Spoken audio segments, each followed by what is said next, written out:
আসসালামু আলাইকুম। মারিয়া ইতির আরও একটি ব্লগে আপনাদের স্বাগতম। কেমন আছেন সবাই? আশা করি সবাই অনেক ভালো আছেন। আলহামদুলিল্লাহ আমরাও অনেক ভালো আছি। তো আজকে বৃহস্পতিবার সকাল থেকে শুরু করেছি। সকালবেলায় রান্নাবান্না করেছি। তো সেটাই আপনাদের সাথে শেয়ার করতে চাচ্ছিলাম।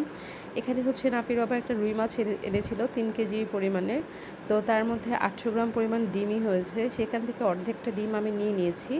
এরপর ডিমটাকে ভালো করে ধুয়ে ক্লিন করে একদম চটকে নিয়েছি। এখন এর মধ্যে আমি দিয়ে দিয়েছি লেবুর রস। লেবুর রস আমি এখানে দিয়েছি ১ চা চামচ পরিমাণ। আর হচ্ছে গিয়ে এরপর দিয়েছি হচ্ছে পেঁয়াজ কুচি। পেঁয়াজ কুচিটা না দিলেও হবে বা কম দিলেও হবে, যেহেতু পেঁয়াজের অনেক দাম, তো আমি একটু কম করেই দিয়েছি। এরপরে এখানে আমি দিয়ে দিয়েছি 1/2 চা চামচ হলুদের গুঁড়ো, 1/2 চা চামচ মরিচের গুঁড়ো, 1/2 চা চামচ ধনিয়ার গুঁড়ো আর 1/2 চা চামচ জিরার গুঁড়ো। আর এখানে কিন্তু আমি 1/2 চা চামচ আদা রসুন বাটাও দিয়েছি, সেটা হয়তো দেখাতে ভুলে গিয়েছি। এরপর আমি এটাকে ভালো করে হচ্ছে মেখে নিয়েছি একদম হাত দিয়ে। এর মধ্যে এখন আমি একটু বড়া বড়া করে দিয়ে নিব, পেঁয়াজুর মতো যে বড়া বড়া হয় সেটা করে দিয়ে নিব। আর অবশ্যই এর মধ্যে কিন্তু কোনো বেসন বা আটা ময়দা ব্যবহার করতে যাবেন না, এতে করে কিন্তু টেক্সচারটা শক্ত হয়ে যাবে। তো আমি এখানে এগুলো ছাড়াই কিন্তু এগুলো যখন তেলে দিবেন তখন এটা বসে পড়বে। তো এই যে দেখতেই পাচ্ছেন আমি এখানে আটা ময়দা কোনো কিছুই দিইনি, কিন্তু তারপর আমার ডিমটা কিন্তু ভালো একদম বড়ার মতো করে ভাজা হয়ে গিয়েছে। তো আপনারা যারা ডিম ভাজা খেতে চান, যে ডিমের বড়া দিয়ে ভাত খেয়ে নেবেন, সেই ক্ষেত্রে কিন্তু আপনারা বা পাকোড়া যেটা বলে, তো সেই ক্ষেত্রে এই পর্যায়ে আপনারা খেয়ে নিতে পারেন। কিন্তু আমার ইচ্ছা করছে এই ডিমটার বড়াটাকে একটু ভুনা ভুনা করতে। তো আমি এখন এর জন্য আলাদা করে মশলা কষিয়ে তারপর এটাকে ভুনা করব। তার জন্য আমি বেশি করে পেঁয়াজ নিয়ে নিয়েছি আর ৩ টেবিল চামচ পরিমাণ হচ্ছে তেল দিয়েছি। এরপরে পেঁয়াজটাকে আমি একটু ভেজে নেব, খুব বেশি ব্রাউন করে ভাজা দরকার নেই। যখন এর রঙটা একটু পরিবর্তন হয়ে আসবে, তো এই পর্যায় পর্যন্ত আমি ভাজবো। আমার ভাজা এখানে দেখতেই পাচ্ছেন প্রায় হয়ে এসেছে। এখন আমি এর মধ্যে একটা টমেটো কুচি দিয়ে দিব। আমি এখানে বড় সাইজের একটা টমেটোকে একটু কিউব করে কেটে নিয়েছি, তো সেটাই আমি এখানে দিয়ে দিচ্ছি। আর টমেটোটা দেওয়ার পরে একটু আমি ভালো করে ভেজে নেব, তার জন্য একটু লবণ দিয়ে দিব স্বাদ মতো। এই লবণটাই কিন্তু আমি পুরো ডিমের রান্নার মধ্যে দিয়েছি, আর কোনো লবণ দিব না। তো এতে করে হবে কি, লবণটা দেওয়ার পরে টমেটোটা সফট হতে আর সময় নেবে না, সুন্দর মতো সফট হয়ে যাবে। আর এখন আমি এর মধ্যে দিয়ে দিব হচ্ছে আদা রসুন বাটা। আদা রসুন বাটা আমি যদি 4 চামচে বলি, তাহলে এখানে 1 চা চামচ পরিমাণ আমি হচ্ছে আদা রসুন বাটা দিয়েছি, দুইটা মিলে। মানে আমার আদা রসুন যেহেতু একসাথে পেস্ট করা, তো আমি একসাথে দুইটা মিলে 1 চা চামচ পরিমাণ দিয়েছি। এরপরে আমি আদা রসুনটাকে একটু ভেজে নিচ্ছি, যাতে করে আদা রসুনের যে কাঁচা গন্ধটা সেটা চলে যায়।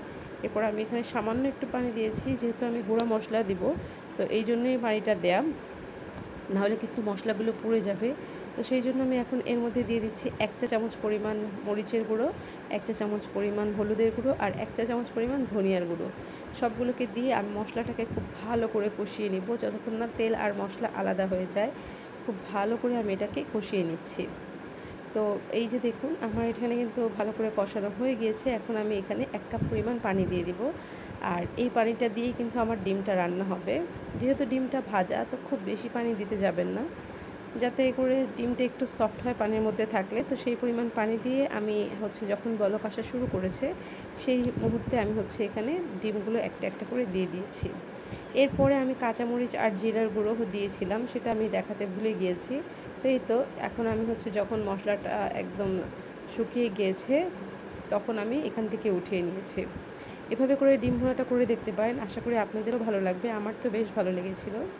আর বৃহস্পতিবার সন্ধ্যাবেলা নাফির বাবা আসার সময় পুরি নিয়ে এসেছে। এই দোকানের পুরিটা এত মজা, বিশেষ করে এই সসটা। এর আগেও নাফির বাবা বেশ কয়েকবার এনেছিল, তো তখন এত মজা লেগেছে। কিন্তু আজকের সসটার মধ্যে, বা যদি বলি যে চাটনিটা, এটা পুদিনার সাথে একটা চাটনির মতো থাকে, তো সেইটার মধ্যে এত পরিমাণ লবণ হয়েছে আজকে, কেন জানি খুব একটা ভালো লাগেনি।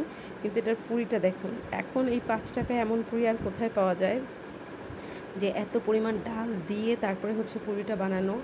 একদম মানে খুবই মজা। এই পুরিটা নাফির বাবা এনেছে যে কলেজ গেটের যে রাস্তাটা দিয়ে ঢুকে একপাশে চলে গিয়েছে যে ইয়াটা, যে ক্যাম্পের বাজারটা, তো সেই পাশে একটা ছোট্ট দোকান আছে, সেইখান থেকেই নিয়ে এসেছে।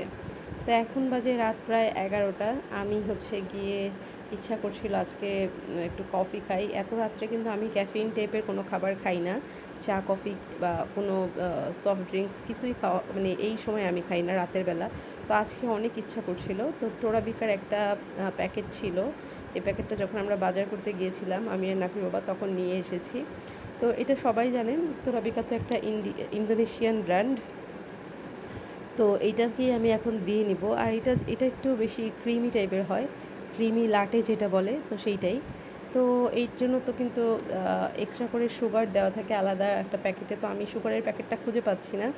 তো এই জন্য আমি আলাদা করে একটু সুগার দিয়ে নিয়েছি। আর এর মধ্যে হচ্ছে গিয়ে আমি এখন কফির পুরোটা প্যাকেট দিয়ে দিলাম। এখন আমি এর মধ্যে গরম পানি দিয়ে দিব। এইটা নেসক্যাফের থেকে একটু ডিফারেন্ট হয়। নেসক্যাফের যে ইনস্ট্যান্ট কফিটা ওইটার থেকে কিন্তু একটু ডিফারেন্ট হয়। আর এটা দিয়ে কিন্তু আপনি 2 কাপ কফি বানাতে যাবেন না, এতে করে কিন্তু এটার টেস্ট বাজে হয়ে যাবে। চেষ্টা করবেন একটা দিয়ে 1 কাপ কফি বানানোর। তো এই তো এটা ক্রিমি ক্রিমি টেক্সচার হয়, ভালোই লাগে। তো আমি এটা আরেকবার খেয়েছিলাম। আর একটা আছে যে কপিকোর মোচা, ওইটাও এনেছি, দেখি যদি কখনো বানানো হয় তখন আপনাদের সাথে শেয়ার করব। তো এখানে আমি নাফির বাবাকে আগে দিয়েছি, হচ্ছে আপনি আগে খান। তো উনি খেয়েছে, খাওয়ার পরে হচ্ছে আমি জিজ্ঞেস করছি কেমন হয়েছে, বলছে ভালো হয়েছে। এখন ভাবে যে রাত 10টা 49, এই সময় হচ্ছে আমরা কফি খাচ্ছি। তো কফি খাওয়ার পরে আজকে আমরা ঘুমিয়েছি প্রায় 1:30টার পরে। ঘুম আসছিল না। আর হচ্ছে পরে নাফির বাবা দেখে 1টা বাজেই ঘুমিয়ে গিয়েছে, আর থাকতে পারেনি, পুরো আমিও শুয়ে পড়েছি। এটা হচ্ছে তার পরদিন শুক্রবার সকালবেলা আমি একটু হাঁটতে বের হয়েছি। হাঁটতে হাঁটতে শিয়া মসজিদের আগে যে হকটা সেই পর্যন্ত এসেছি। এরপরে আবার হচ্ছে গিয়ে এখান থেকেই হেঁটে চলে গিয়েছিলাম। একবার ভেবেছিলাম হক থেকে কিছু নিব, তারপরে ভাবলাম না, হক থেকে কিছু নেওয়ার দরকার নেই, বাসায় গিয়ে একদম পানি ভাত খেতে হবে, হেঁটে অস্থির লাগছিল। তো এই সময় আমি হচ্ছে ডাচ বাংলা থেকে আমার টাকাটাও উঠিয়ে নিয়েছি, কার্ড নিয়ে এসেছিলাম, যেহেতু কোনো টাকা নিয়ে বের হই নাই। তো এই অবস্থায় টাকাটা উঠিয়ে নিয়ে এসেছি। তো সকালবেলা হাঁটতে অনেক মজা লাগে, মানুষ তেমন একটা বাইরে থাকে না, আবার ভয়ও লাগে যখন শুনি যে হাঁটতে এসে অনেকেরই নাকি ছিনতাই টিনতাইয়ের ঘটনা ঘটেছে। আর এই জায়গাটা একটু দেখাচ্ছি, এটা হচ্ছে গিয়ে বেড়িবাঁধের উপরের থেকেই দেখা যায়। এটা হচ্ছে গিয়ে খ্রিস্টানদের কবরস্থান। আমার মনে আছে যখন হচ্ছে কি আমি ইন্টারমিডিয়েটের স্টুডেন্ট, তখন আমি আর আমার একটা ফ্রেন্ড ছিল ফারজান হাওলাদার, তো আমি ওকে বলেছিলাম আমি কখনও খ্রিস্টানদের কবরস্থান দেখিনি। তখন ও আমাকে যে দারোয়ান চাচা, তো উনি এখানে দারোয়ান থাকে আর কি, একজন দারোয়ান চাচা আছে এই কবরস্থানে থাকে। তো ও এসে আমরা দুজন মিলে ওনার সাথে কথা বলে যে আমরা একটু ঢুকতে চাই, তো তখন ঢুকেছিলাম। আসলে যে কোনো কবরস্থানই একটু অন্যরকম হয়, শান্তিপূর্ণ জায়গা, এটা যারই হোক গাটাও একটু ছমছম করে। তো যাই হোক, এখানে হচ্ছে গিয়ে আমি হেঁটে এসে এখানে ভাত নিয়ে বসেছি। আর এতগুলো ভাত দেখে ভয় পাওয়ার কিছু নেই, এখানে আমরা দুজন মিলে খাবো, আমি আর নাফির বাবা দুজনেই এক প্লেটে খাবো। তো এই যে আমার ফারজান হচ্ছে সব জায়গায় থাকবে, যেখানেই মা আছে, যেখানেই মা কাজ করছে ফারজান সেখানে থাকবেই মাস্ট।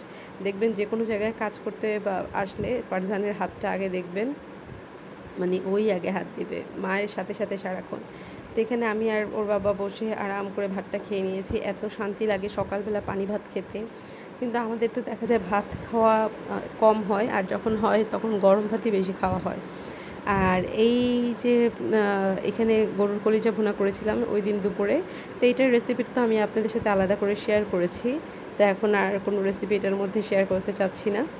তো এই তো আজকে হচ্ছে রান্নাবান্না করেছিলাম হচ্ছে গরুর কলিজা ভুনা আর লাউয়ের ছিলকা ভাজি, এগুলো দিয়েই হচ্ছে এই দুইটাই আইটেম করেছি। শুক্রবার সাধারণত আমাদের অনেক আইটেম করা হয়, 4টাও আইটেম করা হয়, 5টাও আইটেম করা হয়, তবে আজকে এই দুইটা দিয়েই খাওয়া দাওয়া হয়ে গিয়েছে। আর এই কলিজা ভুনাটা অসম্ভব মজা হয়েছিল, নাফির বাবাও অনেক পছন্দ করেছে, আমার বাচ্চারাও অনেক পছন্দ করেছে। তো এভাবে করে করে দেখতে পারেন, আর রেসিপির জন্য আমার আগের ভিডিওতে দেখলেই হবে। আর এইটা হচ্ছে কি ওই দিন বিকেলবেলা, শুক্রবার দিন বিকেলবেলা আমরা বাইরে কোথাও যাইনি, হঠাৎ দেখি আকাশ কালো হয়ে এসে এমন বাতাস শুরু হয়েছে যে নিচের পলিথিন টলিথিন বা ময়লা টয়লা যে দেখতেই পাচ্ছেন সব 5তলা 6তলায় উপরে উঠে গিয়েছে। আমার বাসা 5তলা, সেই 5তলার উপরেই দেখছেন উঠে গিয়েছে। আমি দেখেছি 6তলাতেও নাকি উঠে গিয়েছে, শুনেছি আর কি। তো বাতাসটা এসে সারাদিন এত যে গরম ছিল, একসাথে বাতাসটা এসে পুরো পরিবেশটাকে ঠান্ডা করে দিয়েছে। তো আজকে এই পর্যন্তই, আজকে আর বাড়াচ্ছি না। ভালো থাকবেন সবাই, আল্লাহ হাফেজ, আসসালামু আলাইকুম।